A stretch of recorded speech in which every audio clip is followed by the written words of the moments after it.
gravação iniciada. Bom, pessoal, então depois desse intervalinho, nós vamos retomar a pauta aqui da manhã, esse dia 17 de junho, é o item 7.2 da pauta em apreciação, é um recurso da Fazenda Nacional, parece que é uma coisa de responsabilidade tributária, e a relatora doutora Giovana, que vai relatar o processo, vai detalhar melhor para a gente. Doutora Giovana, 7.2. Esse processo é simples, eu vou pedir que vocês me acompanhem pelo voto, já direto. É um recurso de ofício da admissibilidade. Conforme relatado, a turma da DRJ recorreu de ofício em razão do afastamento do polo passivo da responsável tributária, uma vez que o crédito tributário é exonerado em face do contribuinte no montante de 296, uma vez que o crédito tributário exonerado em face do contribuinte no montante de 293 mil, correspondente a tributo e multa de ofício, não justificaria o recurso. Ou seja, houve uma exoneração em razão do contribuinte, mas foi pequena, mas ao mesmo tempo ele afastou o solidário, né? O crédito tributário mantido em face do contribuinte e exonerado para a senhora Rosana dos Santos Almeida, como consequência de sua exclusão no polo passivo, corresponde ao montante de 4 milhões e 500 mil aproximadamente. Então, a portaria 63 de 17 diz que aplica-se quando quando excluir sujeito passivo da lida, ainda que mantida a totalidade da exigência do crédito tributário.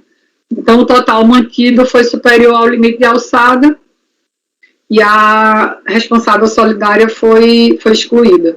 Dessa forma, conheço o recurso de ofício, tendo em vista que a DRJ exonerou a responsável solidária de crédito tributário em montante superior ao limite de alçada. Em razão do contribuinte, o contribuinte não recorreu, não apresentou recurso voluntário, tá? Isso eu deixei lá no relatório. Então, a gente está tratando aqui só de recurso de ofício. Da responsabilidade tributária. Trata o presente processo de autos de infração em RPJ, CSL, LPIS, COFINS, referentes ao ano calendário 2005, decorrente das seguintes infrações: omissão de receitas, suprimento numerário não comprovado a origem ou efetividade da entrega, glosa de custo de mercadoria vendida não comprovado, glosa de despesas gerais de conservação do imobilizado e serviços prestados não comprovados. O procedimento fiscal teve início a partir da movimentação financeira incompatível com as informações consignadas em sua DIPJ. A fiscalização intimou o sócio, o senhor Alex Mussi, que informou que não era sócio à época dos fatos e que possuía uma ação judicial contra a antiga sócia, a senhora Rosana Almeida, razão pela qual a autoridade fiscal passou a intimar a ambos de todos os atos praticados para evitar possível alegação de cesseamento de direito de defesa. Após intimados os sócios, o senhor Alex e no caso a ex-sócia, né, a senhora Rosana, e o contribuinte, foram solicitados reiteradamente pedidos de prorrogação de prazo para atendimento às intimações, o que foi inicialmente deferido. Mas, como o contribuinte não apresentava a documentação dos prazos concedidos, passou-se a negar as prorrogações de prazo e, através de circularização com outras empresas, bem como através de requisição de movimentação financeira, findou a autoridade fiscal, obtendo os dados necessários para proceder à autuação. A autoridade fiscal aplicou multa de ofício agravada pelo fato de a contribuinte ter respondido às intimações sem ter prestado os esclarecimentos necessários nos prazos estipulados. Também foi atribuída a responsabilidade solidária à senhora Rosana Almeida, com fundamento nos artigos 124, 135 e 137 CTN, por fazer parte do quadro societário da empresa à época da ocorrência dos fatos geradores. Aí eu transcrevo o trecho do TVF. A contribuinte Rosana dos Santos Almeida, por fazer parte do quadro societário da empresa identificada à época dos fatos geradores, deve ser incluída no polo passivo, quanto ao crédito tributário nessa oportunidade apurado, conforme apurado na nota de infração e relatado no TVF, que é parte integrante e indissociável daquele, nos termos dos artigos tais aí do CTN. A participação da senhora Rosana Almeida foi o único fundamento utilizado, a participação no quadro societário, né? Desculpa, faltou acrescentar aqui. Foi o único fundamento utilizado pelo auditor fiscal para inseri-la no polo passivo da autuação.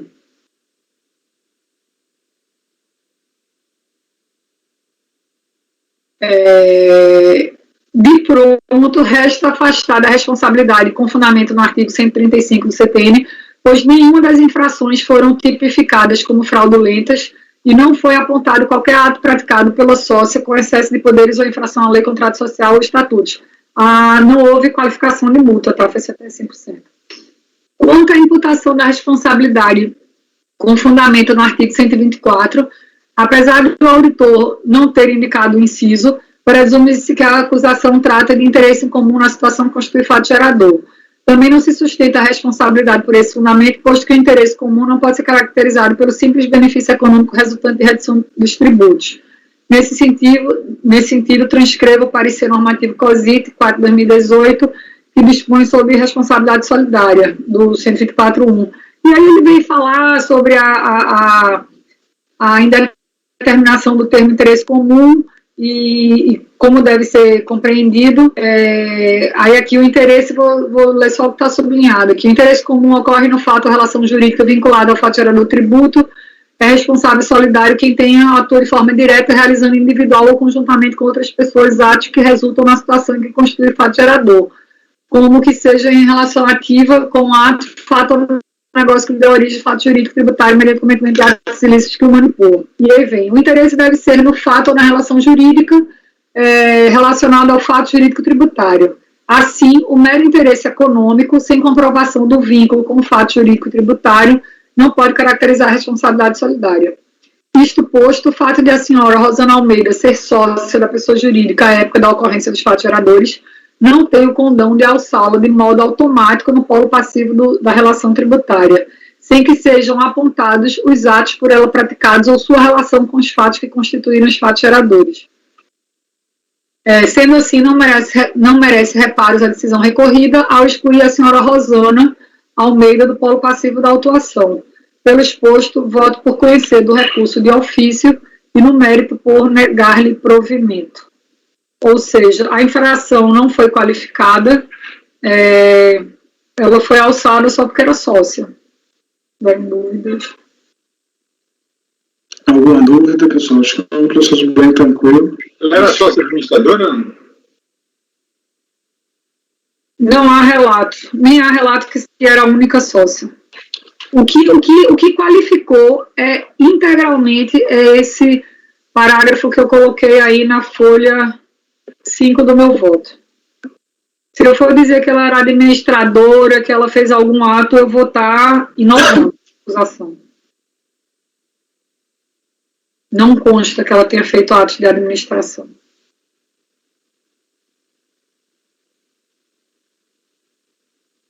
Alguma outra dúvida, pessoal? Então, vou colher os votos. A Giovana está conhecendo o recurso de ofício e negando provimento. Doutora Dornelas.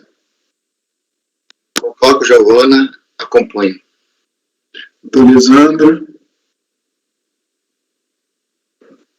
Acompanho, presidente. Doutor Lucas. Acompanho, presidente. Doutor Rafael. Acompanho, presidente. Doutor Marcelo. Também acompanho.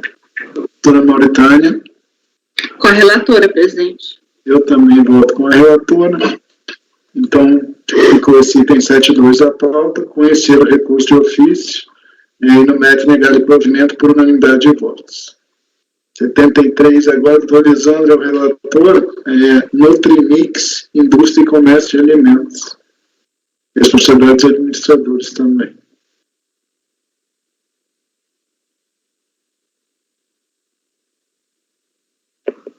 Meus senhores, como destacado no assunto, na matéria, responsabilidade, vou fazer um resumo para tentar direcionar o foco da turma na apreciação daquilo que, na minha opinião, é o mais relevante.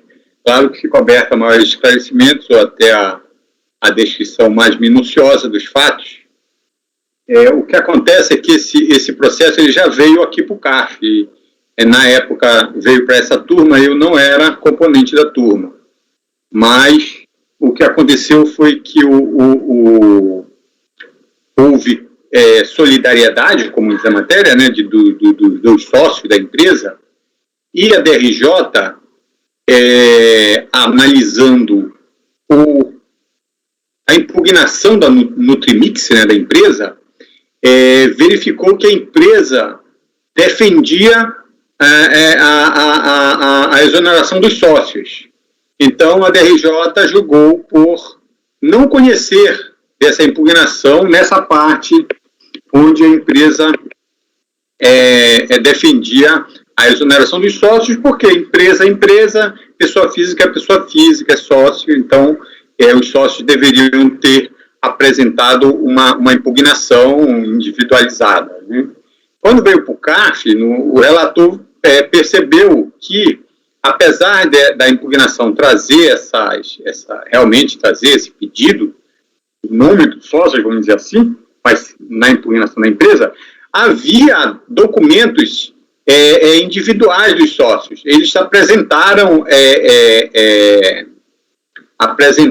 impugnações, só que o relator da DRJ não se ateve, aí atinou para que havia esses documentos que eram realmente impugnações assinadas pelos responsáveis solidários, né?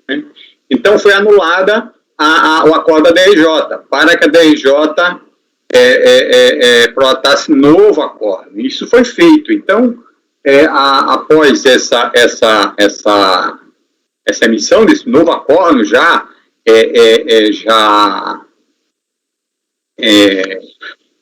apreciando as impugnações dos dois sócios, são dois sócios, aí veio novamente para o CARF. Quando veio para o CARF, já veio para mim como relator, acho que na outra turma, na outra TO, mas já veio para mim como relator. E eu verifiquei que um dos responsáveis solidários não tinha sido intimado da decisão do acordo.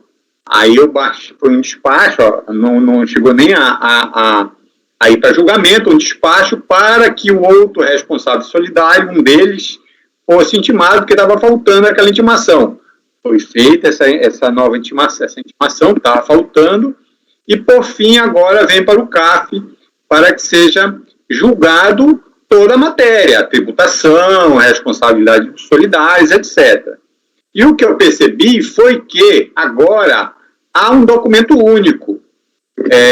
Dessa vez, recurso voluntário,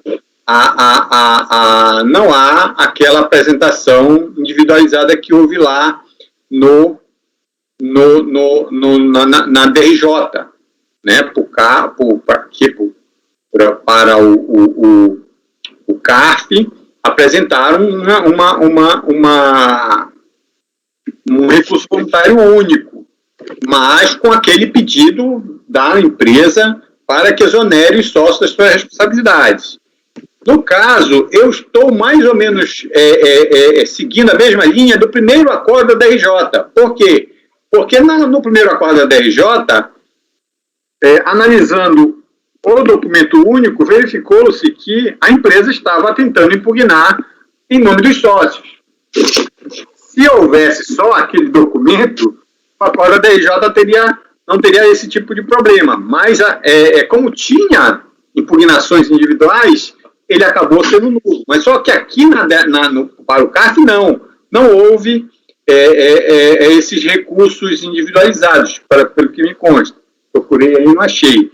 Então, eu não estou conhecendo o recurso dos responsáveis solidários, porque, na verdade, eles não existem. Existe um pedido da empresa para que exonere os sócios. No teor do recurso voluntário, é isso que acontece, né? Então, o meu voto inicial é nesse sentido, não conhecer esse pedido da empresa e julgar o que a empresa está pedindo exoneração do crédito, está pedindo exoneração da multa qualificada e etc. Então, esse que é a minha linha, né? Esse é o ponto eu acho que pode dar mais discussão, porque o tributo, na verdade, o que acontece? Uma empresa comercial apresentou DIPJ, lucro real, 2013, faturamento na ordem de 80 milhões de reais, mas essa empresa, ela não tinha, segundo artigos até magnéticos, né, não tinha o ECD, nem o ECD, FCD, que são as estruturações digitais. Então, e ela também tem um volume de notas fiscais eletrônicas da ordem de 180 milhões de reais, ou seja, mais que o dobro do faturamento que ela estava declarando em DIPJ. Então, ela foi selecionada para fiscalização E, nessa seleção de fiscalização, verificou-se que ela não pagou nenhum tributo. As DCTFs estavam zeradas, as DARCONs estavam com valores irrisórios, e a DIPJ estava com prejuízo. Ou seja, além daquele monumental omissão de receita, estava caracterizado, porque era 176, se eu não me engano, milhões para 80 milhões, ela também tinha essa falta de pagamento de tributos. Então, foi selecionada e não apresentou nenhum documento, absolutamente nenhum. Apresentou só, acho que, o contrato social e alguma coisa do tipo. Então, o lucro foi arbitrado, 2013, da empresa, e foi tributada com base nos valores da receita conhecida, que é as notas fiscais eletrônicas. Então, a matéria é essa, a matéria de fundo, né, inclusive foi qualificada a multa, foi agravada, mas fica difícil realmente no mérito a empresa sustentar que não deveria prevalecer esse lançamento por conta disso. Não há documentação nenhuma, não há escrituração, então o arbitramento, na minha opinião, foi correto, não tinha para onde ir, a empresa não apresentou documentos, a receita é conhecida, no caso, por conta das notas fiscais eletrônicas. E também não pagou nenhum tributo nesse sentido, é mais ou menos isso que é o mérito do tributo. O meu voto é nesse sentido, então, manter a tributação, né, a empresa apresentou recurso voluntário, e não conhecer os recursos voluntários dos sócios, até porque eles não existem. A empresa apresentou em nome dos sócios. Ela, vamos dizer assim, no seu recurso voluntário, ela vem pedindo exoneração. Aí, caso seja vencido, aí eu entraria no mérito no mérito da responsabilidade. Sabe? Sócio, para mim, como no termo de verificação, o enquadramento legal pelo artigo 135, então, para mim, diferente do que acredito, pensava a conselheira Giovana, para mim é relevante saber se o sócio é administrador ou não, porque está lá um enquadramento legal, sócio administrador, administrador, na verdade, né? Então, para mim, seria relevante isso. Mas isso se vencido quanto ao conhecimento. Então, a peça, a princípio, que tem que ser verificado pelos colegas, é realmente o recurso voluntário da empresa, por conta da matéria de fundo, mas ela não tem maior dificuldade, na minha opinião, para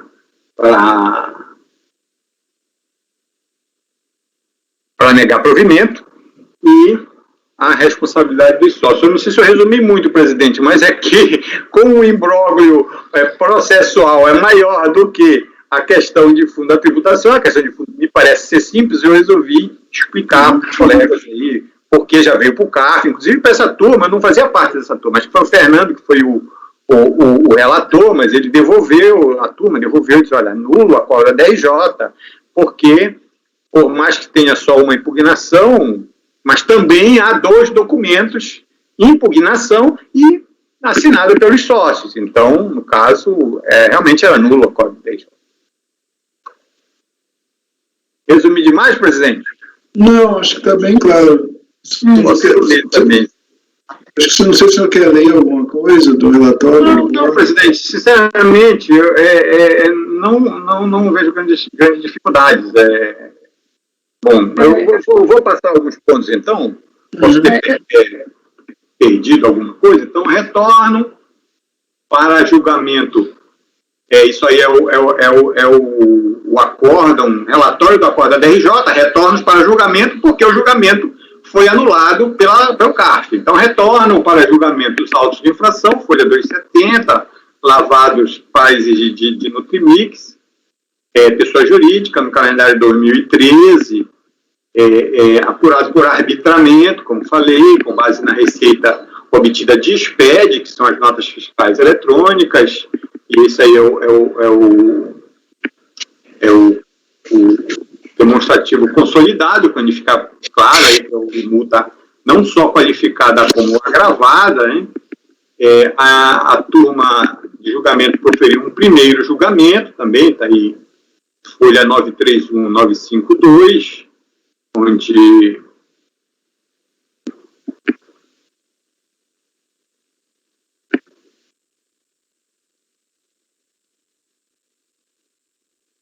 vai trazer o relatório, vai todos esses pontos que eu destaquei também, né? Aí tem no item 5, o termo de verificação fiscal já mostra a diferença entre notas fiscais eletrônicas e DIPJ, que foi o primeiro ponto a ser destacado pela fiscalização, e a contribuinte informou prejuízo operacional, então, ou seja, fazia-se importante a apresentação da escrituração, né? A empresa apresentou naquele ano, apresentou apenas no mês de dezembro de CPF, com ausência de débitos para o período de janeiro e dezembro. E também a da conta. Durante o período, a contribuinte apresentou SPED de contribuições nessas declarações e informou que é isenta de IPI.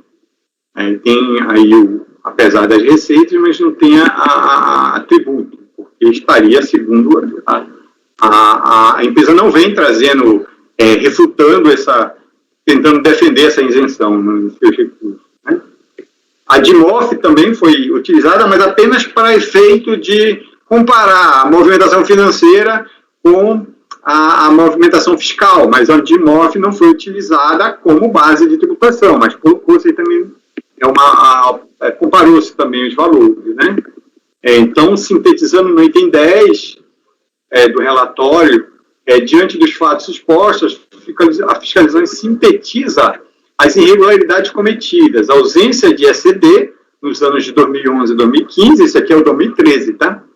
A ausência de LALUR, a apresentação de CCTF apenas no mês de dezembro, nos anos do calendário de 2011 e 2013, com informação de ausência de débitos para o mês de janeiro a dezembro, omissão de DCTF para 2014 e 2015, e 2016, a apresentação de DCTF com atraso depois de iniciado o procedimento, omissão de entrega de ECF de 2014 a 2015, omissão de receita, comparado com a DIPJ de 83 milhões, e com o SPED fiscal, né, na base de 156 milhões, desculpa, eu falei 176, é 156 milhões, as diferenças demonstrariam a intenção do contribuinte de omitir, omissão em relação à DIMOF, se comparado, né?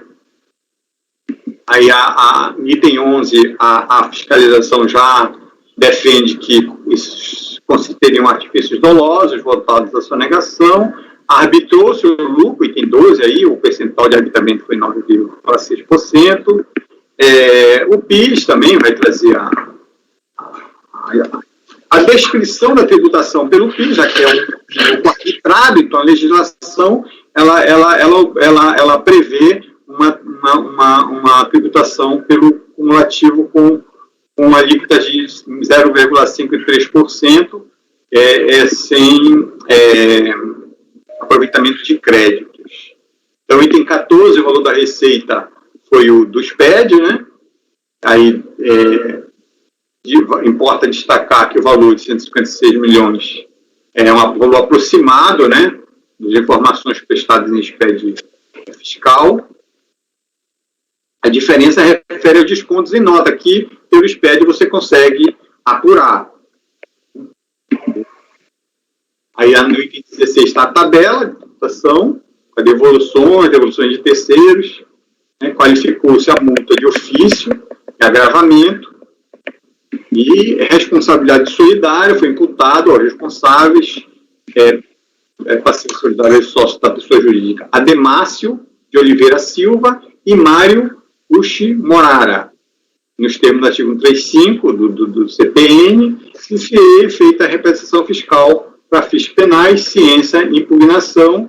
A impugnação comum, como eu já falei, foi um erro, não era uma impugnação comum. Além do documento da impugnação comum, havia outros 2 números de sócios utilizados, e foi feito o primeiro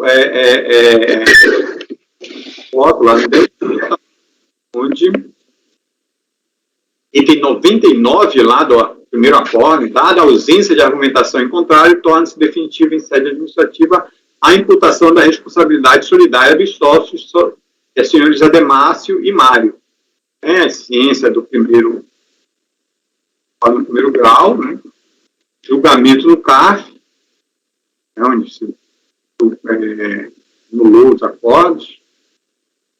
Conforme se vê, os autos, os referidos apresentaram em 5 de 12 de 2017, folha 893, separadamente da empresa autuada em impugnação. Enfim. Anulou-se. Os senhores apresentaram argumentos específicos, aí já é o voto da DRJ, alego que não foram notificados, insiste em passivo entendimento de que o simples descobrimento da obrigação não implica responsabilidade, alego que a imputação da responsabilidade não pode se assentar indistintamente no 124 e no 135, de acordo com o enquadramento, dado que o primeiro verso sobre sujeição passiva simultânea e o segundo sobre transferência de responsabilidade. A decisão de primeira instância julgou pelo não acolhimento das alegações de nulidade e no mérito por manter integralmente os autos de infração e, igualmente, por manter integralmente a imputação das responsabilidades solidárias dos sócios da sociedade empresária, senhores Ademácio e Mário.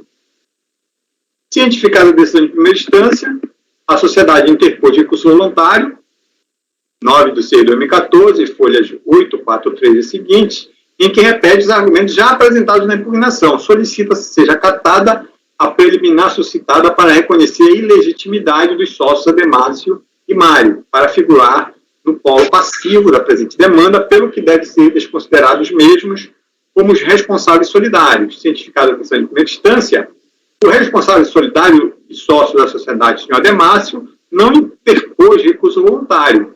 Em atendimento ao despacho de saneamento do CARF, folha 1107 e 1108, foi realizada a ciência por edital do senhor Mário, e este não interpôs recurso voluntário. Então é isso, estou passando por voto. Eu mantenho a tributação, já que a receita, o arbitramento me pareceu restar justificado, tanto a qualificação quanto o agravamento da multa, e quanto a responsabilidade, eu votei por não conhecer, por conta de que o recurso voluntário é que traz as razões, o recurso voluntário da empresa é que traz as razões de pedido de negativa da responsabilidade. Esse é o primeiro ponto, presidente. Aí, caso seja vencido, eu tenho um voto alternativo, já apreciando a responsabilidade. Pessoal, acho que está bem claro, né? Tem a questão do ter se usado a peça recursal do contribuinte para tentar impugnar os solidários também, autoriza não conhecer o Dias, e o resto é questão de mérito, arbitramento e agravamento, enfim, tem agravamento e qualificador, eu acho, pelo que eu vi. Então, está aberto aí para debates, esclarecimentos aí, professor. Não, só com relação à questão da responsabilidade, tem decisão do STJ submetida a recurso repetitivo, né? As temáticas de recurso repetitivo, que obriga a gente a seguir bem na linha do que o Lisandro está falando, obviamente. Se ele quiser, ele pode citar. Qual é o número? Eu posso pesquisar, mas não tenho de cabeça, não. Tenho meus votos. Meus votos tem isso. Eu posso lhe mandar. Eu ia dizer que a primeira coisa que eu fui olhar foi o recurso voluntário para ver se de alguma forma dizer que foi interposto pelos solidários. Não tem, foi só a empresa, está muito claro isso no recurso. Aí eu achei que tinha uma súmula já nesse sentido que não podia entrar. Eu acho que essa decisão do Dornelas aí do repetitivo, alguma coisa nesse sentido. Eu acho que eu considero o Lisandro tem toda a razão, não tem que conhecer nessa parte do recurso em que ele pede o afastamento da responsabilidade dos solidários. E no mérito também, acho que não tem reparos a fazer. Por mim tá tranquilo. Posso passar, Lisandro, pelo Zap mesmo, pesquisa aqui rápido que passo. Eu passo amanhã. Eu acho que mesmo para o doutor Nelson, que tem aquela posição do agravamento de ter, que o fisco tem que buscar, que o fisco teve que buscar, né, porque o contribuinte não deu nada e assim, impactou o andamento da fiscalização. Assim. Estou falando só do agravamento aqui da qualificadora. Acho que mesmo para quem tem aquele processamento que não é o meu, que de não atendimento, nesse caso aqui, também está. Pelo que eu vi aqui, estou só chamando a atenção. Foi um caso que a fiscalização teve que buscar os elementos para poder fazer a autuação. Né? Tem de MOF, isso aí o contribuinte não deu nada. Né? O cara foi lá no DIMOF, pegou as informações. Então, pessoal, acho que eu vou colocar em votação, então, estou dizendo que está negando provimento ao recurso, quer dizer, não conhece dos recursos dos solidários, e dá problema. Para conhecer parcialmente do recurso da empresa e negando provimento. Ele não conhece do recurso da empresa quanto ao pedido dos solidários. O que eu imaginei, posso modificar se os colegas acharem que a redação não está boa. Não, tá boa. É que eu não li a redação, tentei resumir sem ler. Então, pessoal, esse conhecimento parcial, tá? O doutor está propondo, só quanto à matéria da empresa em si, ele não conhece aquela de pedido de colaboração solidária, e depois para negar provimento quanto à matéria conhecida. Doutora Giovana. Eu acompanho o relator. Doutor Dornelas. Com o relator. Doutor Lucas. Acompanho o relator. Doutor Rafael. Acompanho, presidente. Doutor Marcelo. Acompanho, presidente. Doutora Mauritânia. Com o relator, presidente. Eu também acompanho o relator, então ficou por unanimidade de votos conhecer parcialmente do recurso, para quanto à matéria conhecida, negar provimento. Esse é o estabelecido em 73. O 74, pessoal, é de minha relatoria, é um caso relativamente simples, só tem um detalhezinho que eu chamo de atenção, até o doutor Giovanni que falou um pouco disso ontem, a questão de conhecimento, de ter concomitância à ação judicial, mas a gente entra agora e podem abrir já. Então, item 74, apreciação, contribuinte transportador Andrade, é uma questão do ADECOMP, que tentou se usar ILL Lully como direito creditório. O que aconteceu? Declaração de compensação de folhas 3 a 15 do processo, parte de folhas 7.2 a 7.5, não se reconheceu o direito creditório pleiteado, o contribuinte queria utilizar o direito creditório pretensamente existente para pagamento indevido de ILL Lully, mas só que ele se insurgiu contra essa exação desse imposto através de uma declaratória, que tem um processo aqui, eu trouxe o número do processo no relatório. A referida ação judicial, não obstante ter sido expressamente solicitada pelo contribuinte, caso reconhecida aquela iniciação jurídica ou tributária, ele também pedia compensação nos autos. Para quem quiser olhar, está na folha 43, no final do pedido desse, não vê que tem o pedido de compensação, o juiz disse que não ia conhecer do pedido de compensação, porque o fundamento do judiciário é o seguinte, na verdade, quem era o titular do direito creditório era o sócio, não a empresa, quanto a esse montante de direito creditório aqui. Então, o que aconteceu? Naquele processo, ele teve êxito quanto à inconstitucionalidade da exação, só que a compensação, o juiz nem conheceu e disse, olha, na verdade, quem é o titular para pleitear esse direito que você está querendo compensar é o sócio da empresa. Então, se lavrou o despacho decisório com base nessas informações, todas foram 135 a 37, reconheceu-se a renúncia pelo contribuinte de direito por seguir a vida administrativa, e como ele não logrou êxito quanto ao pedido de compensação, não se reconheceu qualquer crédito a seu favor. O que tem de detalhe aqui? Nesse despacho decisório se fala em renúncia, mas nunca se usa o termo concomitância. Isso vai acontecer de novo na DRJ. Tá? A cientificada contribuinte do despacho decisório apresentou um indeferimento, apresentou uma questão de conformidade, alegava que a sentença de primeiro grau reconheceu efetivamente o direito que ela estava pleiteando, porque disse que, na verdade, o é procedente, porque ele declarou nessa relação jurídica. Ele disse, na verdade, ele buscou um amparo no voto do relator, né, que disse que não existia relação jurídica entre a União e o contribuinte, efetivamente. Ele diz, na verdade, que não existiria também ligação entre o mérito da ação proposta e o pleito administrativo de compensação. Ele diz que a ação judicial transitante julgada em 6/11, então a pleito administrativo foi formalizada 2 anos depois, então não há concomitância. Ele usa aquela questão que alguns contribuintes usam para me ver erroneamente, de que concomitância tem um elemento tempo, né, o que não é isso, né. Eu acho que se não for ao mesmo tempo, não haveria concomitância, se dá a entender aqui. Aí diz que, na verdade, a própria IN da compensação em 210, que era vigente à época, deixava ele compensar. Então, se não se vedasse essa compensação, parecia desrespeitando o princípio da legalidade. Efetivamente, então, basicamente é isso. Ele pediu que, na verdade, ele disse que, na verdade, tem que a gestão pública tem que obedecer aqueles princípios da moralidade também. Então, basicamente, ele disse que, como foi declarada a anistia da relação jurídica tributária, eu teria que reconhecer esse direito creditório aqui, pediu a reforma do direito do despacho decisório. Da DRJ Belo Horizonte julgou improcedente também a manifestação, cientificar o contribuinte interpôs o RV. Ele novamente cita o princípio da legalidade, agora já estou falando sobre o RV da 97 aqui do relatório. Ele diz que tem que haver obediência à lei, aos princípios presentes na 37 da Constituição, os elencados em 9784. Então, ele diz que a compensação pleiteada, se fosse deferida, obedeceria ao princípio da eficiência. Ele diz, na verdade, que deveria se fazer um controle de constitucionalidade aqui no Executivo, porque só assim os princípios constitucionais teriam efetividade. Diz que, na verdade, a autoridade de primeira instância reconheceu que existia o crédito, mas que, na verdade, que é uma inserção de vedação que temos no 74.12, que é a compensação do crédito terceiro, está dizendo, olha, eu podia compensar com o direito dos sócios, porque se houve uma vedação, a compensação do crédito terceiro, posteriormente houve um pedido de compensação. Ele diz que a tese administrativa de concomitância é incongruente, aí ele segue assim, abstraindo-se por ente debatê-la, mas defendendo que deveria a análise do AI, nem é AI aqui, eu botei um SIC aqui, porque nem é auto-infração, que é mas ele deu, acho que conseguiu se fazer entender, dizendo, olha, mas ele não disse por quê, disse que vai se abstrair de debatê-la porque é flagrantemente incongruente a tese de renúncia à instância administrativa.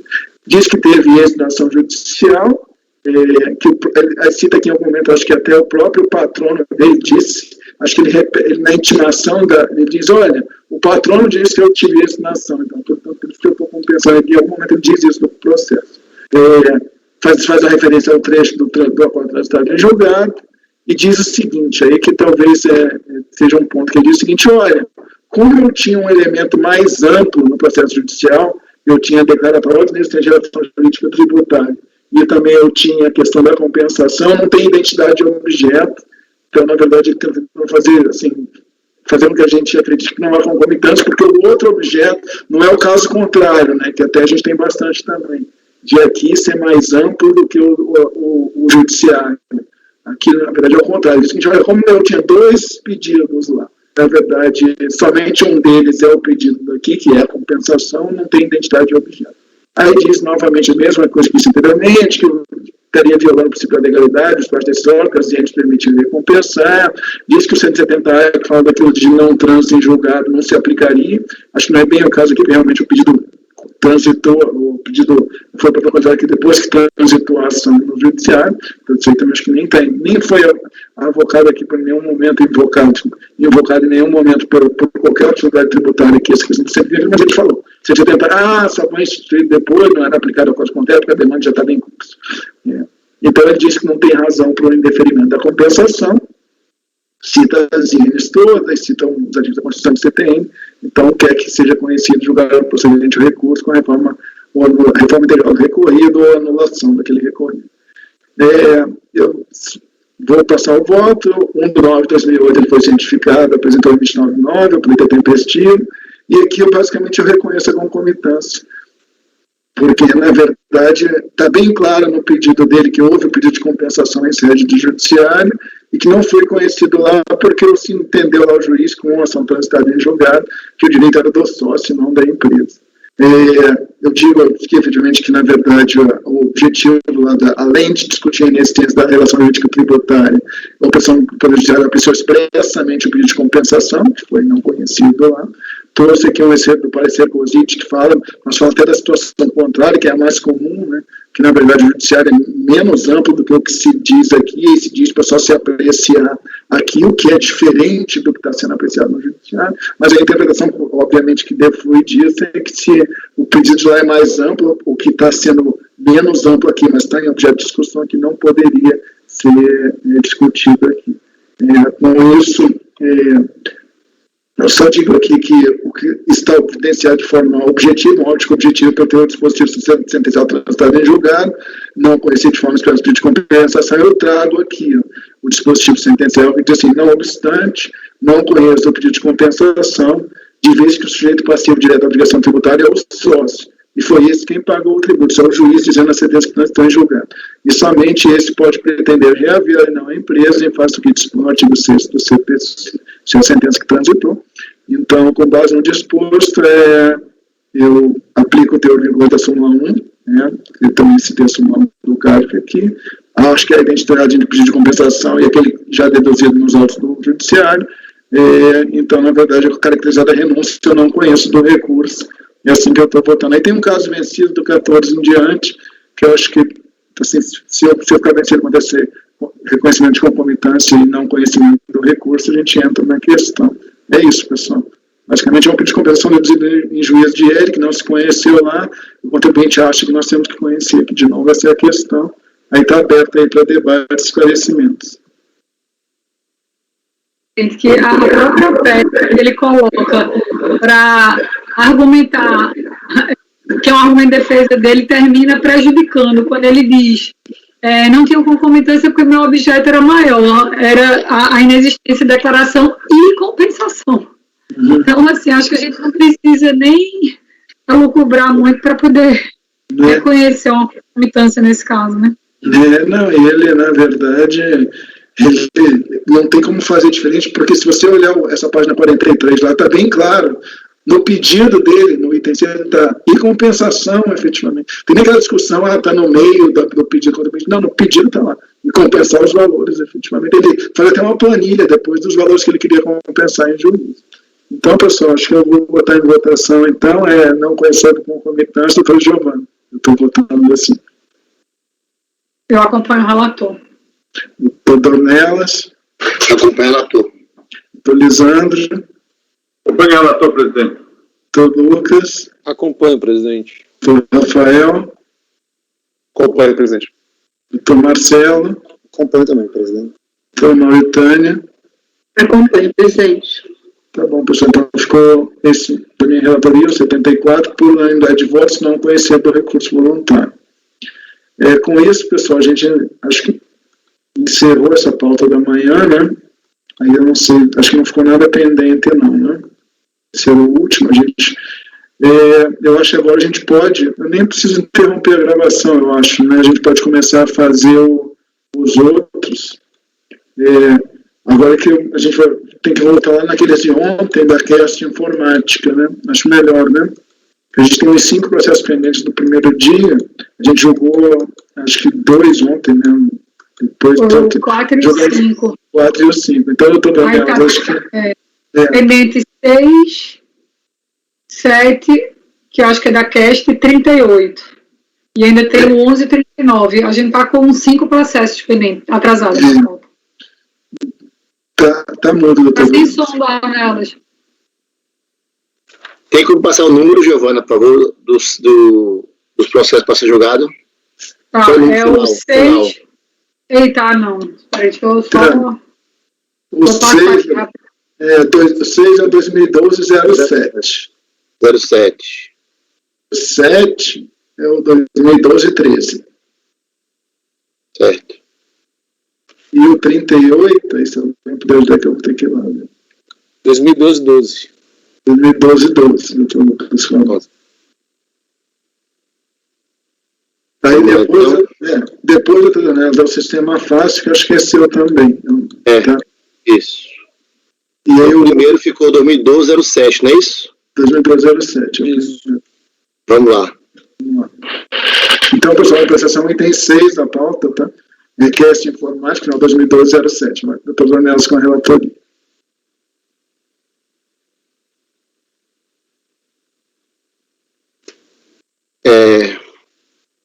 Entrada de despacho de decisão eletrônica, eu vou basicamente o relatório é o que a DRJ colocou no julgado dele. Mas, enfim, trata de presente recurso interposto em face de acordo da RJ que julgou procedente de parte a manifestação de conformidade para reconhecer saldo negativo da IPJ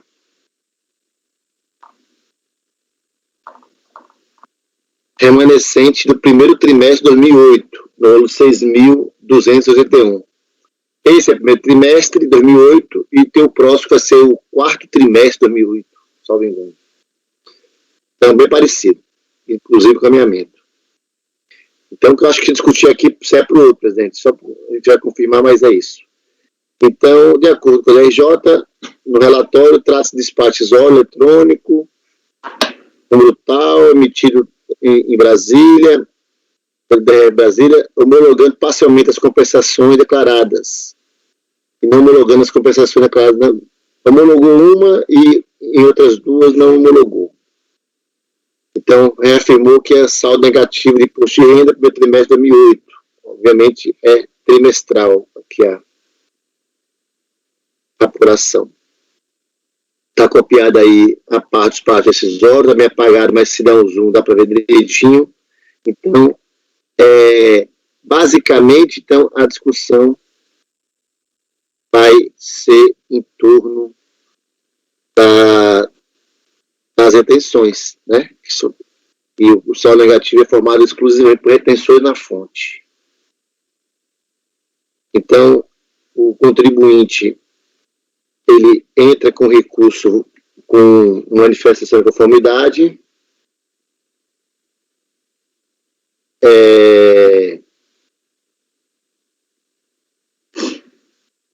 faz suas alegações, a DRF julga também procedente em parte. Se entra com a recorrida e com o inconformado, o recorrente apresenta recurso conjuntado de novos documentos. Então, eu vou aceitar esses documentos, estou no voto, de acordo com o que eu tenho dito nos julgados desse tipo, da análise do recurso. E ao juntar, eu digo o seguinte: a controvérsia cinge ao reconhecimento de parcela do imposto de renda retido na fonte que compõe o saldo negativo de imposto de renda apurado que o recorrente formou no PERDECOMP. A autoridade administrativa vai proceder... Oi? Giovana? Vocês estão me ouvindo? Desculpa, eu estava com o microfone aberto. Não falei nada, não. A autoridade administrativa, ao proceder à análise das retenções com base nas informações de seus sistemas internos, não confirmou parte das retenções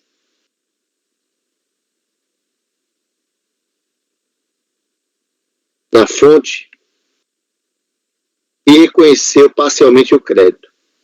Essa questão é por demais conhecida por essa turma de julgamento, pois ocorre com frequência a não localização de retenção no sistema do fisco e a interessada não apresenta informe de rendimentos que deve ser emitida pelas fontes pagadoras que efetuaram as retenções.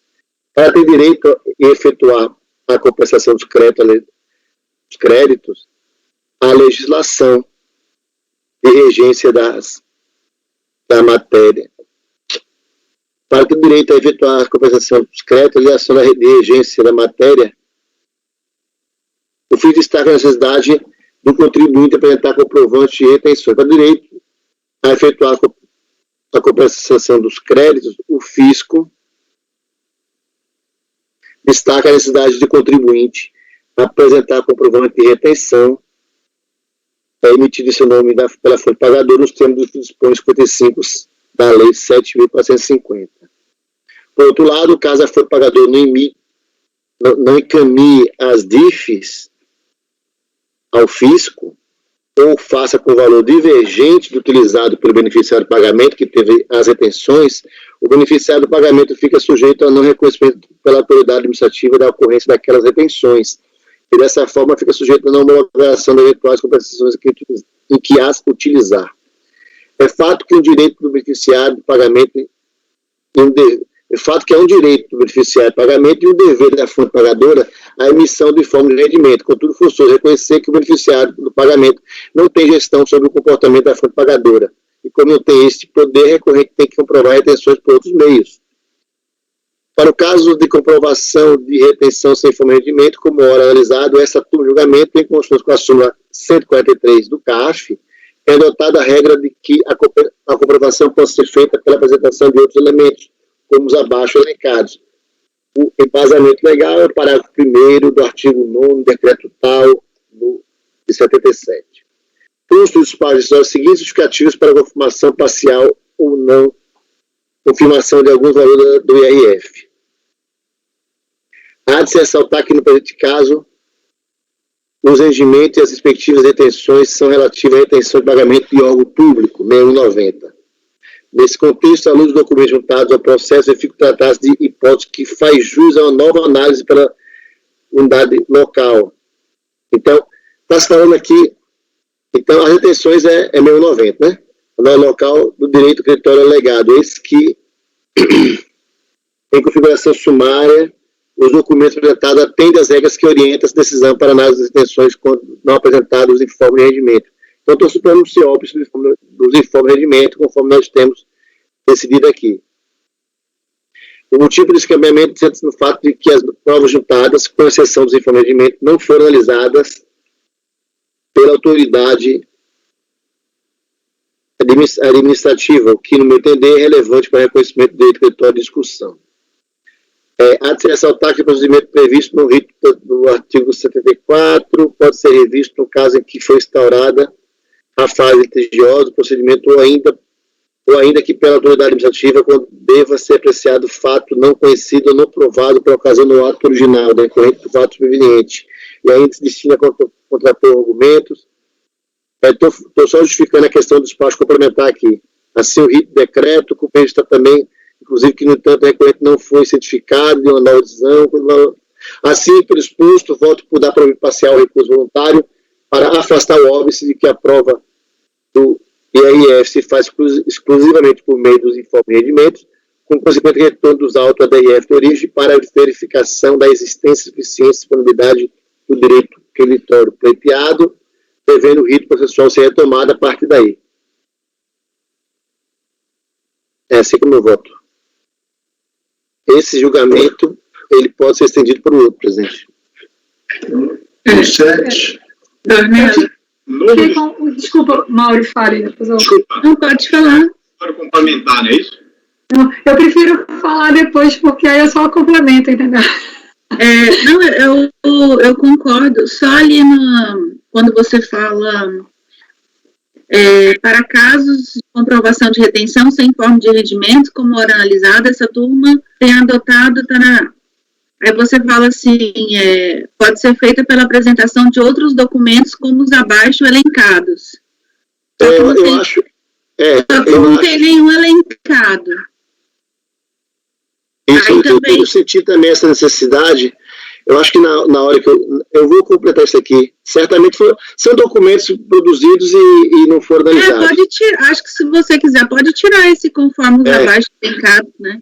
E aí também no próximo parágrafo, consta do despacho decisório as seguintes justificativas para confirmação ou não de alguns valores do fonte. Aí você coloca 2 pontos e não relaciona as justificativas. Ou entendi errado essa parte? Não, é isso.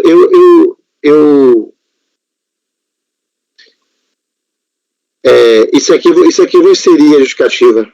Ah, ok. Eu acho que eu até já coloquei, acho que era, na verdade, para eu colacionar o despacho decisório aqui, que está no relatório.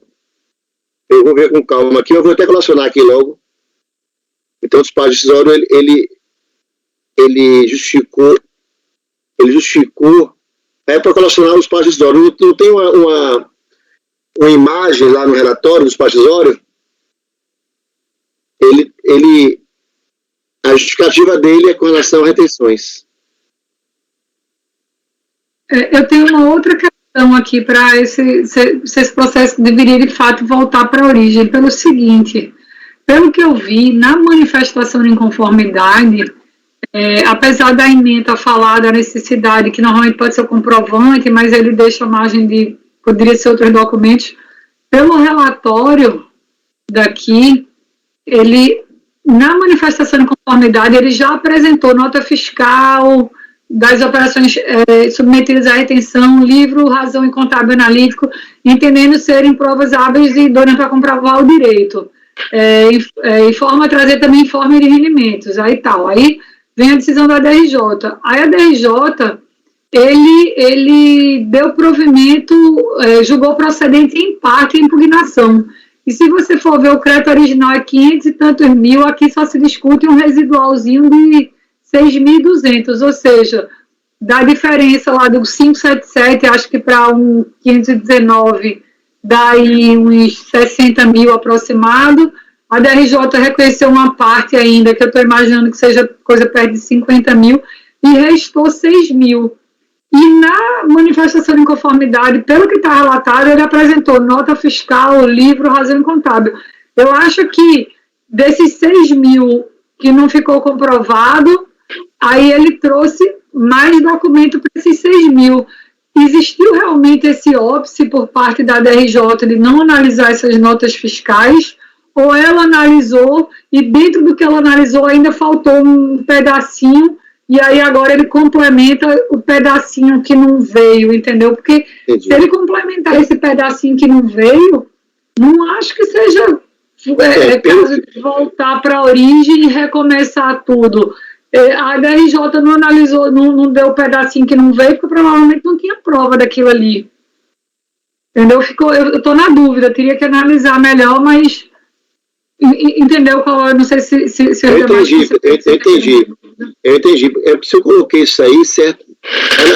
Eu coloco no voto que ela se baseou nos sistemas dela, né?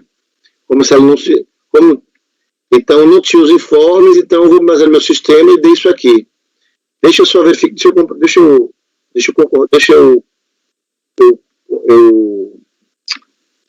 verificar isso aqui. Peraí, só um minutinho.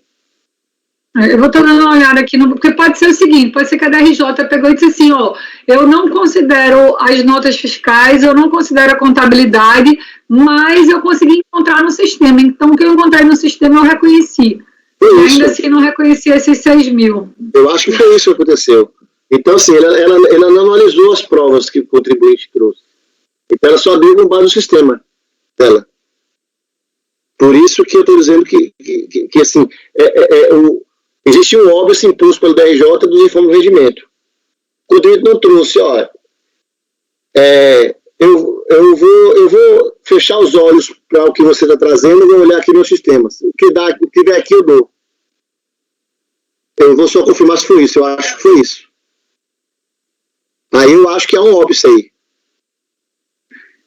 Eu acho que ela falou alguma coisa de oferecimento da tributação também, porque também tem a ver com tributação. Isso. Mas ele botou óbvio aqui, eu estou vendo no voto, o segundo parágrafo do voto. A manifestação conformidade tempestiva, conheço, tal.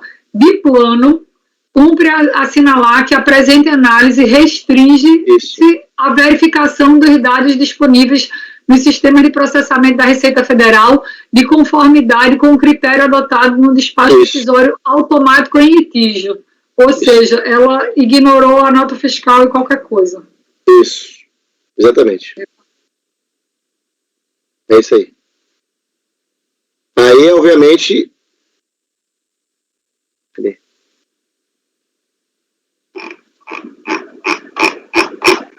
E aí, nesse caso, Heitor, ele traz nota fiscal e traz extrato bancário. Que aí o extrato bancário, eu estou imaginando que vai comprovar o pagamento. Pelo menos não abrir para ver se... Certamente esse processo nem vem para cá mais, processo. Porque aí daí eu teria que... Daqui a pouco eu ainda ter que fazer a diligência, né? Eu acho que... confere, Bonelas, eu estou tranquila já para votar. É porque esse processo que Heitor, até com base no seu critério, nem aqui volta. Ele trouxe, na verdade, eles vão olhar o estado bancário e tal, vão dizer sim ou não à luz do que foi apresentado, mas o efetivo pagamento foi cumprido documentalmente. Porque eu acho que a DRJ deve ter mencionado isso, entendeu? Talvez ainda que tem súmula 80 aqui, ainda que ela não tenha considerado nota fiscal, ela falou, olha, talvez uma óbice adicional fosse que teria que ter o efetivo pagamento, porque na ementa fala de efetivo pagamento e processamento da tributação. Então, também eu tenho dito, o contribuinte trouxe tudo que estava lá como óbice da DRJ, entendeu? Está bom, pessoal. Alguma dúvida aí adicional? Porque eu estou sem o meu processo, eu tentei abrir aqui, mas o meu caiu aqui. Só para falar, Heitor, assim, no índice eu não abri os documentos, tá, mas tem os documentos comprobatórios, notas fiscais e extratos bancários. E considerando que realmente a DRJ sequer analisou, eu acho que vale. Esse processo aqui não volta para cá mais, não. Então, né, só voltando para o depoimento parcial recurso para afastar a óbice. Eu vou botar só para retornar o retorno dos autos à origem, né, conforme o voto do relator. Ele diz para afastar o óbice, que se faz exclusivamente por meio de forma de rendimento, mas basicamente é isso. Mas basicamente é para verificação da existência, isso aqui eu vou deixar. Direito critério pleiteado, devendo o processo ser retomado a partir daí. Entendeu? É isso, o provimento parcial vai retornar para a origem, para nova análise do direito creditório e depois retomar o rito processual. Então, doutora Giovanna, esse é o voto do doutor Dornelles. Eu acompanho o relator. Doutor Lisandro. Acompanho o relator, presidente. Doutor Lucas. Também acompanho, presidente. Doutor Rafael. Acompanho, presidente. Doutor Marcelo. Também, presidente. Doutora Mauritânia. Acompanho, presidente. Eu também acompanho o relator, então ficou por unanimidade de votos a provimento parcial do recurso, para retornar os autos à origem, para verificação do direito creditório, o rito processual sendo retomado a partir daí. Pelo menos agora o 7, acho que vamos só abrir um pouquinho, mas parece que é idêntico, né? Você tinha falado. É idêntico. Na verdade, é o mesmo voto, inclusive. As observações de Mari também já estão aqui anotadas, Mauritânia. E é a mesma coisa, a diferença é que esse aqui é o quarto trimestre de 2008 e lá era o primeiro trimestre de 2008. É a mesma coisa. Analisando aqui o processo, no índice também tem nota fiscal e extrato bancário.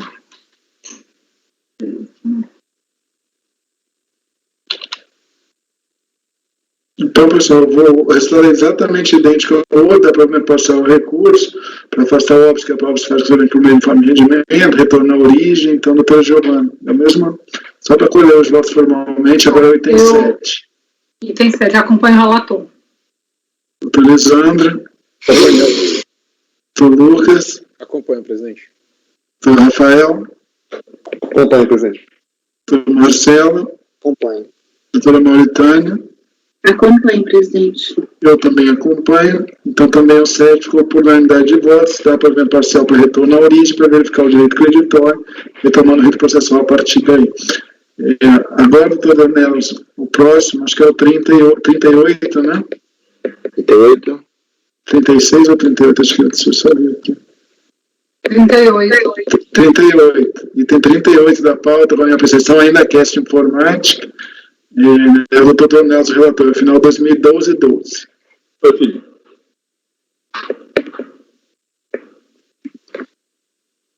Isso aqui eu estou querendo para uma resolução. Aí já é outro assunto aqui.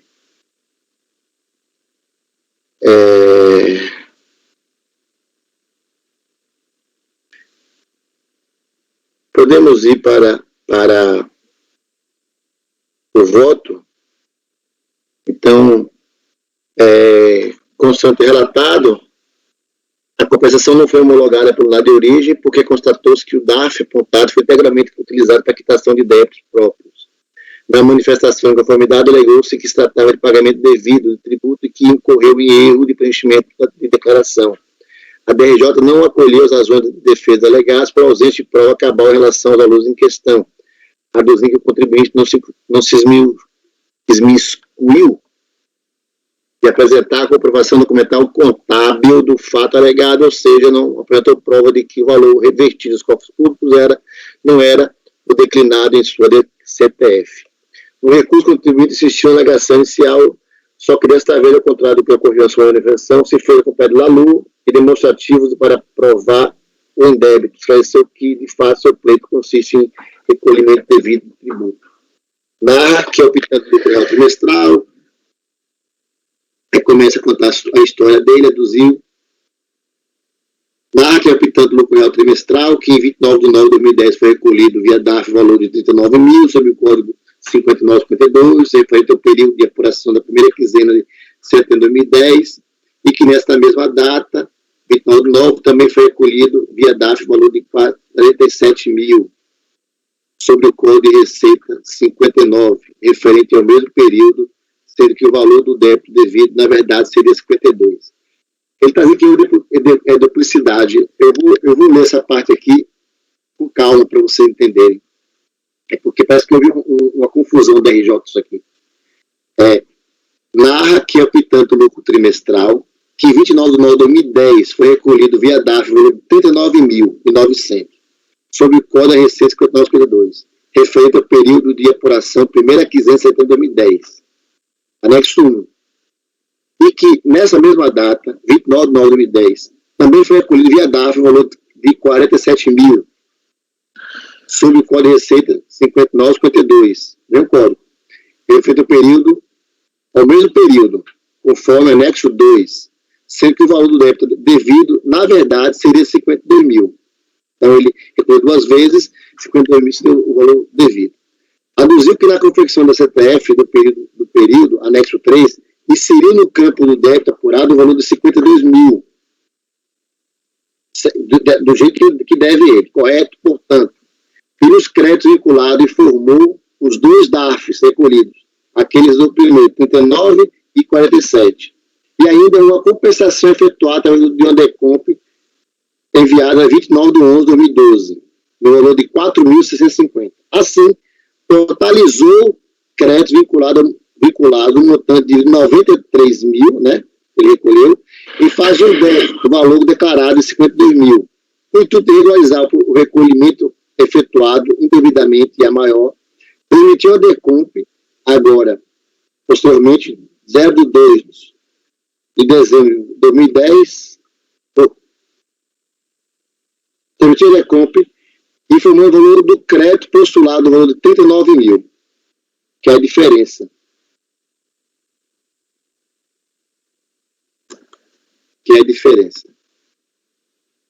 Esclarece assim que não se trata de retenção indevida, e sim de recolhimento, porque a DF começou a tratar como retenção indevida, mas ao mesmo que não há retenção indevida, não comprovou, tal.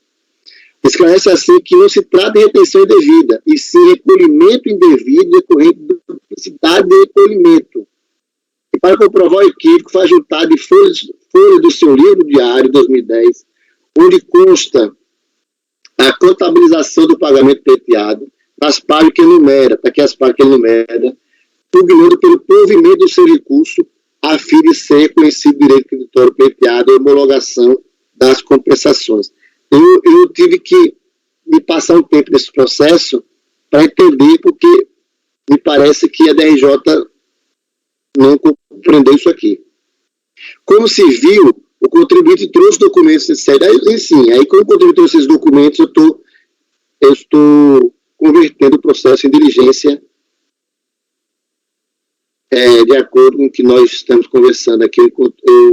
Eu considero que há comprovação do erro, e como a Dona não teve acesso a esses documentos, eu peço que ela tenha e analise e verifique a existência e disponibilidade do crédito apresentado, e trazendo a seu juízo outras considerações que entender relevantes para o deslinde da questão, relatório conclusivo, intimação contribuinte, e retorna a este conselheiro. É assim como eu voto, presidente. Eu acho que, na verdade, essa alegação de que realmente foi pagamento indevido, ele só fez clara agora em sede de recurso, entendeu? Isso, exatamente. Essa recurso que ele trouxe, que estava uma confusão até a RJ. Até no anular lá, eu já vou dar sequência, até porque eu estou demitindo os documentos. Porque, na verdade, a DRJ até aventou das duas hipóteses, né, Foi. De retenção ou recolhimento indevido. Entendeu? Ele disse, não, realmente, aí é que ele esclarece, provavelmente eu não vi a impugnação, mas a manifestação de conformidade, não vi a manifestação, mas provavelmente não, lá não foi claro, porque a DRJ disse que, olha, se for A, você tem que pedir ao beneficiário, né, até a falta da autorização do beneficiário. Se for B, recolhimento indevido, você não fez prova que é indevido. Então, essa clareza que ele trouxe em recurso não devia estar presente lá, entendeu? Mas, pessoal, também, claro, não sei se está aberto a plenário, pessoal. Não, eu acho que está tranquilo a questão da diligência, até porque realmente a coisa gera dúvida, ele fala da duplicidade, e alguma coisa precisa ser explicada aí ao longo do meio do caminho, porque o despacho decisório disse que o DARF estava alocado. Se fosse, em sendo uma duplicidade, e ele declarando, como ele falou, 52 mil na DCTF, e tendo lá 2 DARFs, mais uma compensação que totalizaria 93 mil, era para ter algum DARF boiando, digamos assim, disponível, não era para ter dado alocado. Mas aí a gente também não sabe, às vezes, como ele deu duplicidade, de repente ele indica um DARF e o sistema olha o outro, né? E tem um disponível, mas não aquele exatamente indicado na DECOMP. Pode ser que, por ter compensação, ele alocou os DARFs e deixou a compensação de fora. Tem que saber realmente o que aconteceu, porque num despacho automático não dá para saber. Acho que com essa informação aqui dele, esse esclarecimento e as provas que ele trouxe aos autos, eu acho realmente que merece uma diligência. Também, e não tem nada de alteração, ele sempre disse que era pagamento indevido mesmo, né? Então está em discussão se é ou se não é indevido, né? Se houve pagamento indevido ou não. Tá bom, eu também tô... Não tem nem questão de retificador e DCTF também, né? Não tem matéria de DCTF. Pelo que ele disse, porque ele doutorou DCTF. Era o valor. Ele disse que foi correto, que na verdade ele sobrou 39 mil e aí ele usou depois. Olha, o que o doutor Giovanni falou, se estava correto na DCTF. Pode ser que essa DCTF do período aqui eu não abri, seja uma retificadora que ele está se referindo, aí se alocou no original, mas eu também nem olhei. Até tem que se diligenciar mesmo. E essa, como é fonte, imposto de renda retido na fonte, às vezes o sistema procura o que tiver disponível de DARF, às vezes ele casa, assim, não é uma coisa meio... por exemplo, pode ter plano de código também, que esses códigos são diversos, tá bom. Então, ele está propondo conversão de diligência, pessoal, o doutor Dornelas. Eu acho que o doutor Lisandro saiu, deixa eu só ele voltar, que eu não estou enxergando. Não, ele tá aí, a cabecinha dele ali, ó. Você está no celular, Lisandro? Não, é que eu mexi aqui errado. A câmera foi para cima, eu não agora enxerga. Eu me pego de estar no celular, não acho posição. Eu não tenho suporte de celular aqui quando eu preciso acessar, mas é excepcional. Enfim. Sim, presidente, pode votar. Está aberta a votação? Está aberta. O doutor Tonel está votando para converter o julgamento em diligência. O doutor Giovanni está votando. Eu acompanho o relator. Doutor Lisandro. Acompanho o relator, presidente. Doutor Lucas. Acompanho, presidente. Doutor Rafael. Oi, presidente. Doutor Marcelo. Acompanho, presidente. Doutora Mauritânia. Acompanho, presidente. Eu também acompanho o relator. Então ficou esse que é o retomando a letra 38 da pauta, por unanimidade de votos, converter o julgamento de diligência no tempo de voto ao relator. Então, doutor Daniel, agora a gente tem o 11 e o 39, que eu acho que são os dois que estão faltando. Aí eu não sei. Vamos continuar comigo, o 39 agora? O 11 é seu também, eu acho, não é? Então, bora fazer o 39 na sequência, eu voto por 11. Pode ser? Tá bom. Eu já abri Pode aqui. Pode ser. Então, pessoal, a apreciação vai tem 39 da pauta, Companhia de Saneamento Básico do Estado de São Paulo, SABESP. Normalmente, PERDECOMP é o de fato a indicação do crédito. Doutor Dornelas, item 39. Bem, esse processo ele já foi alvo de diligência proposto por aqui. A discussão aqui é exatamente aquela questão da troca da transmutação do crédito, Heitor. Então, ele pede recolhimento devido, mas na verdade ele quer saldo negativo, certo? Esse contribuinte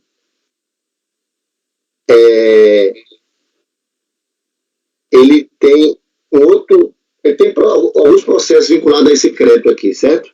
E eu lembro que na vez passada, na diligência, eu até citei, eu também era o relator, até citei um processo que estava na Câmara Superior em recurso da Procuradoria, onde esse contribuinte ele ganhou na turma de julgamento, foi até Fabiano, que foi o relator do processo, mas ele simplesmente, o que ele fez lá, ele simplesmente chegou e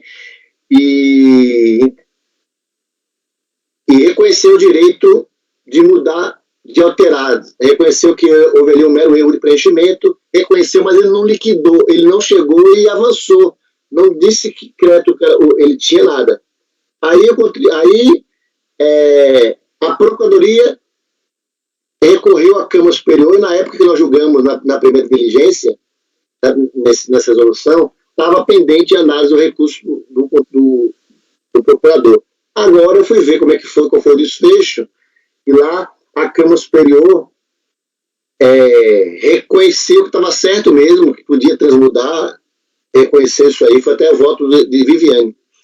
Reconheceu que está certo, mas, como eu falei na resolução, não se apurou o valor. Então, mandou retornar para a turma de origem lá, né? Aquele processo, para se apurar.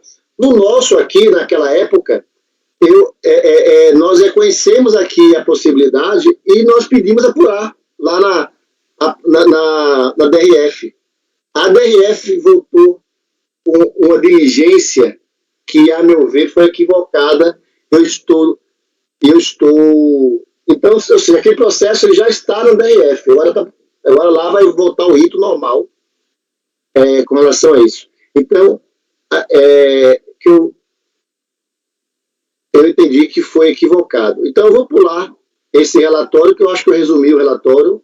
Foi isso, mais ou menos isso que aconteceu, certo? Se eu perder alguma coisa, eu posso esclarecer depois, se vocês permitirem. Posso caminhar assim, presidente? Ou você quer que eu leia a parte final do relatório? Eu não ouvi o que você falou, mas eu acho que você está mandando eu continuar, né? Pode continuar depois. Eu acho que essa parte depois da fala da RJ talvez seja bom nessa questão dos dois processos, que teve uma diligência 1802 aqui, depois... Pronto, então vamos lá. Então, estou no relatório ainda. É a parte final. Sempre do acordo recorrido, com ele conformado, a recorrida apresentou recurso voluntário, certo?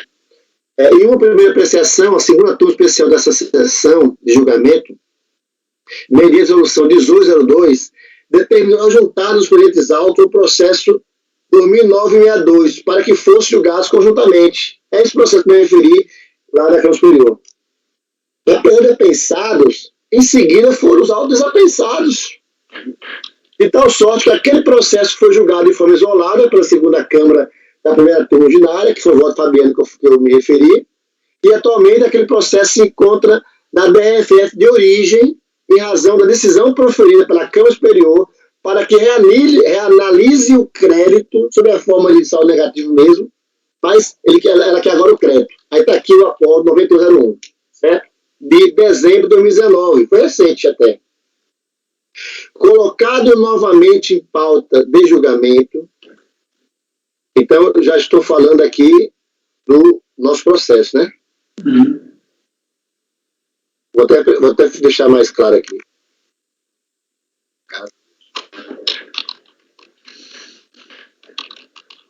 Esse nosso processo. No caso desse nosso processo, colocado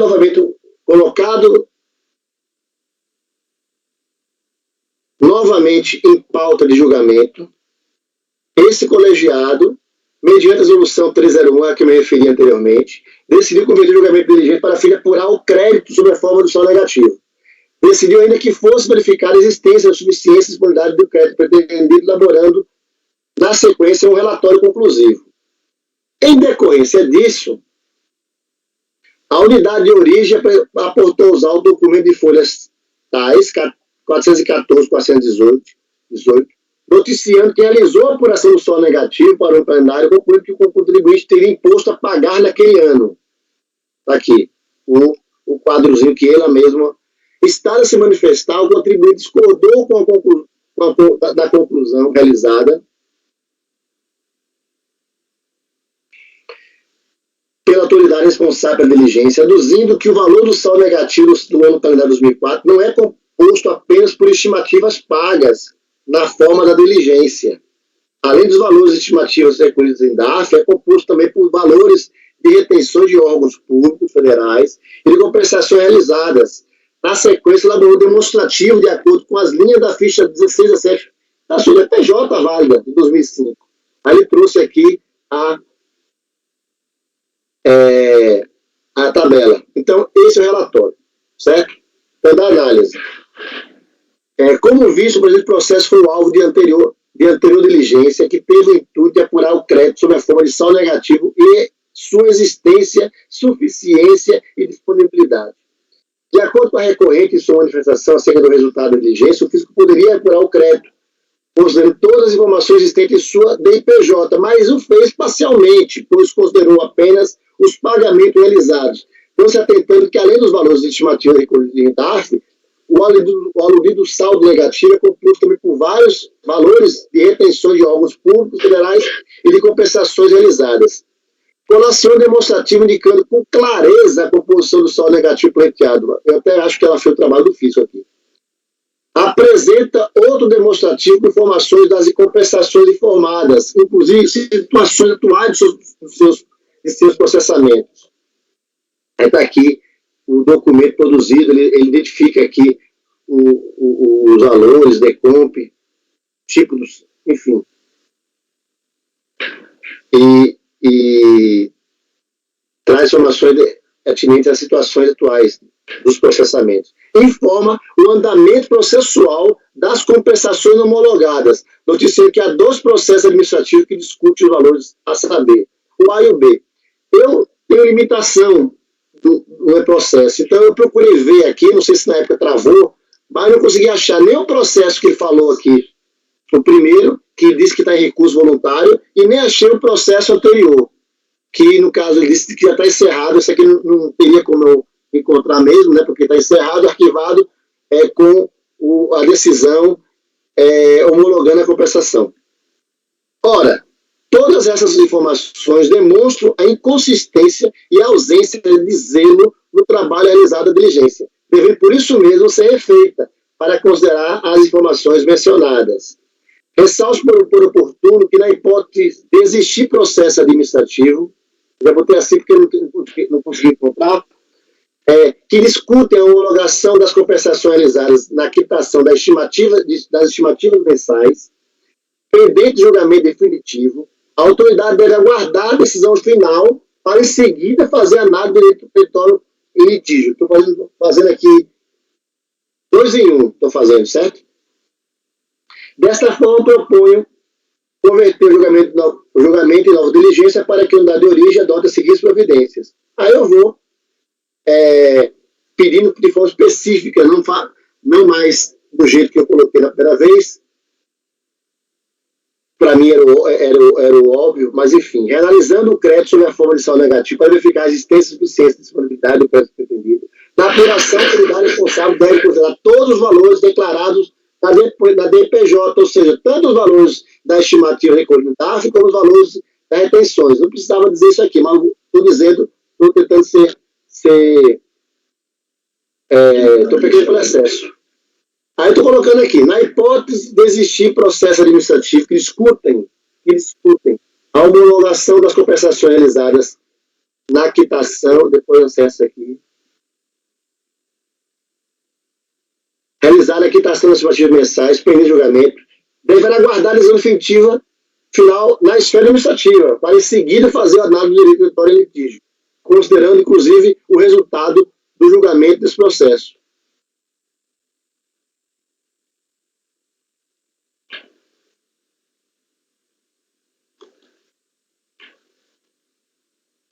Aponte outros processos administrativos que se utilizam do mesmo direito pretório. Eu sei que existem outros, não só aquele que foi julgado na Câmara Superior, que na outra vez eu pedi que fizesse isso na diligência, e ele não trouxe essa informação para mim, estou repetindo aqui.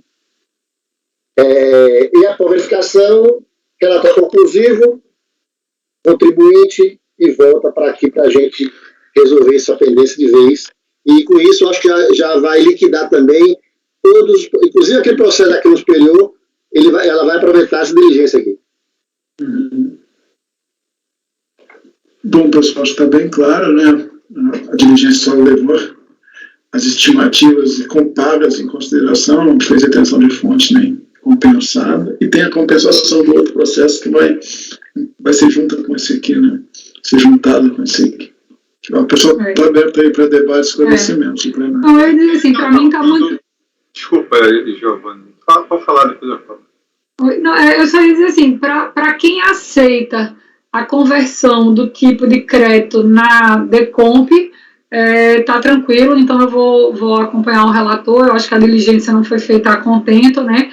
E, na verdade, às vezes, quando a gente estava no colegiado, inclusive com outra composição, a gente tinha colegas que não aceitam essa conversão, mas às vezes eles eram vencidos na diligência e deixavam para se pronunciar acerca disso quando fosse decidir o mérito, né? Então, eu só faço essa ressalva. Para mim, não tem problema. Senhor Lisandro aí vai. Pois eu, inclusive, percebi que cometi um equívoco ontem, mas na votação, preferi não modificá-lo, porque eu já tinha terminado a votação, mas eu no meu voto, eu realmente não aceito essa mudança de crédito, que me parece que foi a razão da DRJ aqui nesse processo. No CAF, na unidade de origem, não, né? Na unidade de origem, a razão foi outra, inclusive, foi de que não se admite o pedido de restituição de estimativa.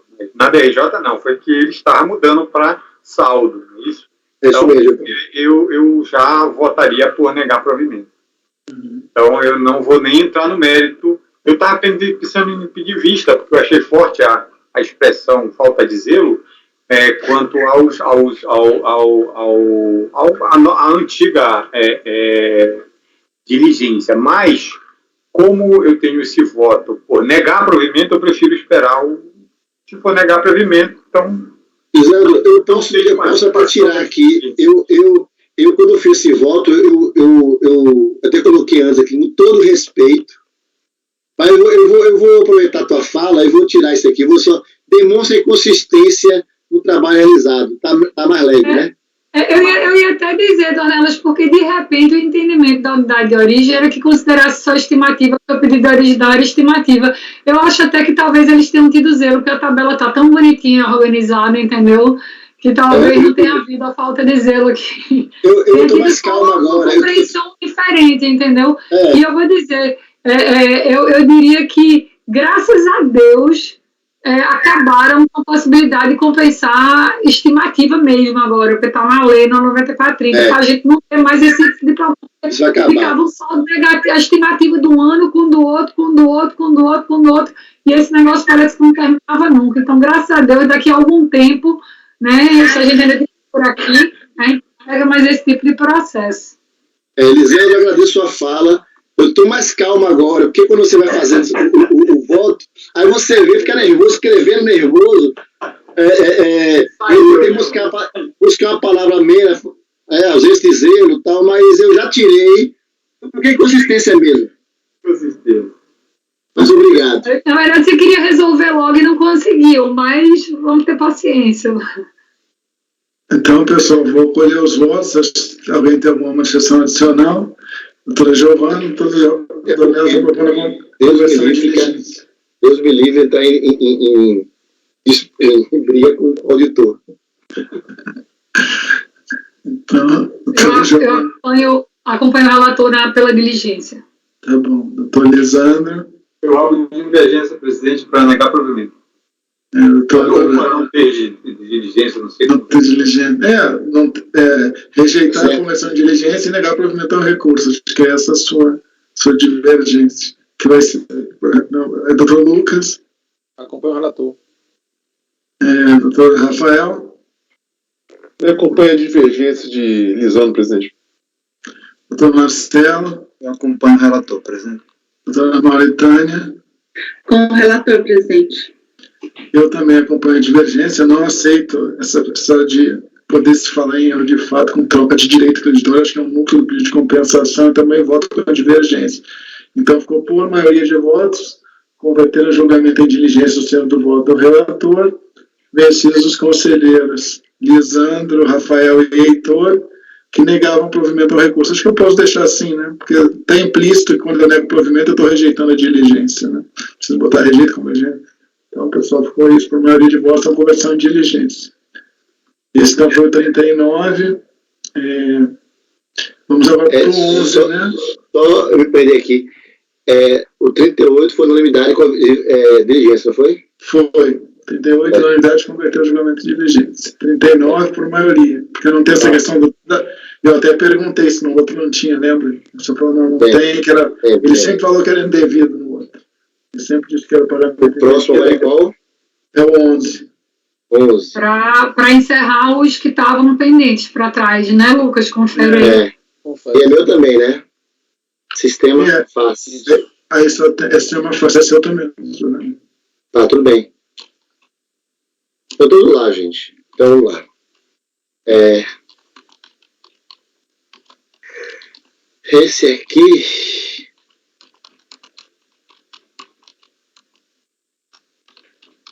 Esse aqui... A condução é diferente.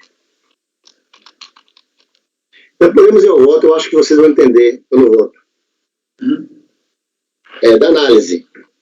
Como relatado em processo de revisão das declarações de imposto de renda do contribuinte, foi constatado nos anos calendário 2006 e 2007 compensação de prejuízos fiscais acima do saldo disponível, lavrando-se auto de infração para exigir imposto de renda no valor de 72 mil e contribuição social no valor de 26 mil. Então, a discussão é basicamente essa.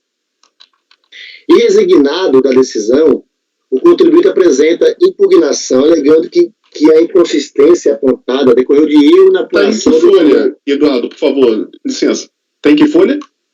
Eu estou no voto, Rafael. Estou direto no voto. Porque lá eu faço um breve resumo. Ah, sim, obrigado. Quer que eu volte? Eu vou repetir. Não me achei aqui. Tranquilo. Então, resignado da decisão, o contribuinte apresenta impugnação, alegando que a inconsistência apontada decorreu de erro na apuração do LALUR do ano calendário 2006, ocasionou informações equivocadas nesse período de apuração e também no ano seguinte. Em sua peça de defesa, afirmou ter efetuado retificação das declarações equivocadas com as devidas correções no LALUR, eis as afirmações do contribuinte. Aí eu estou aqui repetindo essas informações, certo? Eu vou ler para não cansá-los.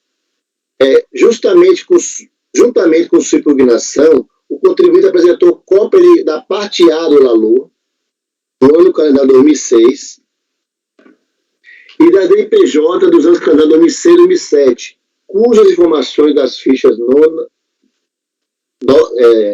9A aqui, né? 9A e 17 estão discriminadas no quadro seguinte. Depois eu ajeito isso aqui. Só um minuto.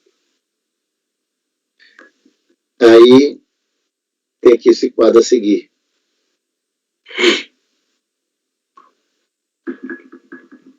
Aqui o cálculo.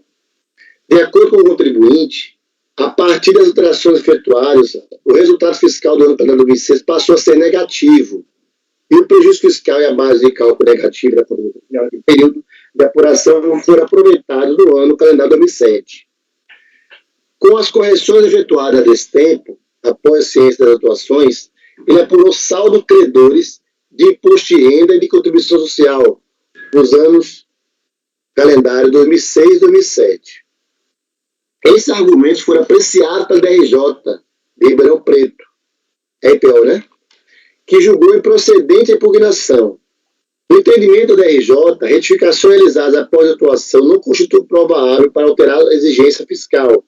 E como o contribuinte não trouxe elementos de provas comprobatórios de suas alegações, manteve o crédito tributário tal como lançado. O contribuinte em recurso renova suas alegações iniciais com a juntar de novos documentos, com o intuito de demonstrar o erro de fato alegado, o que motivou, após o exame desses documentos, a conversão ao julgamento de diligência para fim de verificar na unidade de origem do contribuinte a existência ou não de erro na apuração do LALU no ano calendário 2006, e se tal erro ensejou informações equivocadas da IPJ e, consequentemente, da IPJ 2008, da IPJ 2007 e, consequentemente, 2008, ou seja, 2006, 2007 e AC.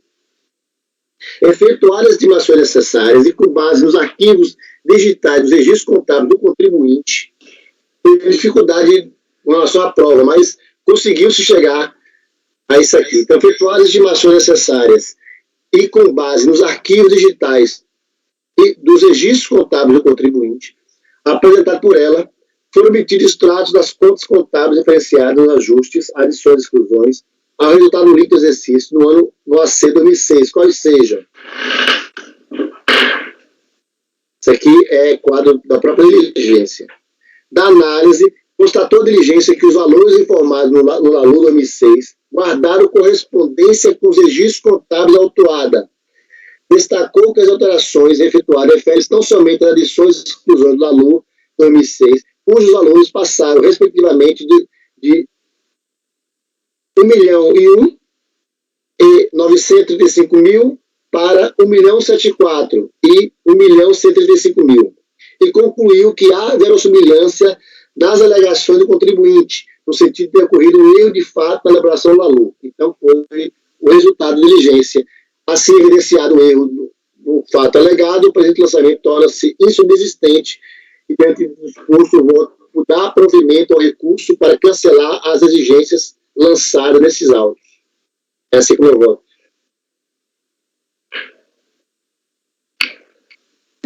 O que eu estou entendendo aqui é que, na realidade, ele saiu, ele tinha lá um prejuízo a compensar acumulado, e aí ele teve um imposto de renda a pagar, e aí ele compensou além dos 30%. Quando ele alegou erro e reapurou, ele viu que, na verdade, ele sequer teria imposto a pagar, ele teria lá, na verdade, um saldo credor, um saldo negativo. E se fosse uma retificação do qual ele só, tipo assim, eu não vou compensar, ele corrigindo a compensação dele,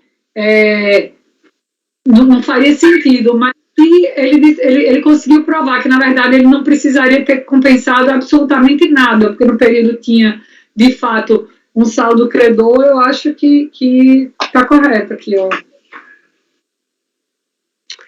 E a gente fica passando algum tempo no CAF, esses processos de diligência normalmente são de sua própria relatoria, né? Porque no começo eu pegava o retorno de diligência proposto por outro relator, mas eu tenho pego de forma seguida da sua própria relatoria. Isso já diz alguma coisa, né? Mas, enfim, é isso, presidente. E talvez esse procedimento, aquele procedimento que ele faz o batimento ali, ele não faz um procedimento fiscal muito exaustivo, não, assim. Pelo visto, é coisa só do compensou acima do valor e lançou.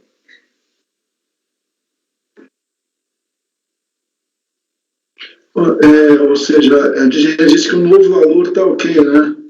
Que diz que teve um erro original, né? Porque eu fiquei um pouco confuso aqui no final, que o manulador guardado com as registros contábeis, lá no valor novo, né? Que teve um erro no valor original, né? Tem dois valores, na realidade, né? Tem o errado e o novo, né?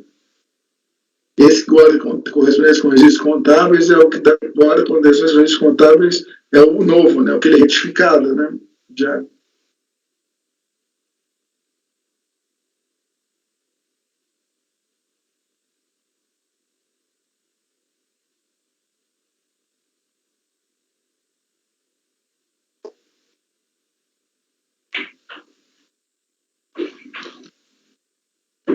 Não, pessoal, acho que eu estou pronto para votar. Não sei se alguém tem uma consideração adicional aí. Mas então dá para movimentar o recurso. Estou movimentando pela ponta da diligência e disse que houve erro de fato alegado pelo contribuinte. Então, vou colher os votos, doutora Giovana. Eu acompanho o relator. Doutor Lisandro. Relator. Doutor Lucas. Também acompanho, presidente. Doutor Rafael. Acompanho, presidente. Doutor Marcelo. Também, presidente. Doutora Mauritânia. Acompanhe, presidente. Eu também acompanho. Então, esse item 11 da pauta ficou por unanimidade de votos, dá provimento ao recurso voluntário. Bom, pessoal, com isso a gente encerrou aí os pendentes também. Fabiano, acho que pode interromper a gravação.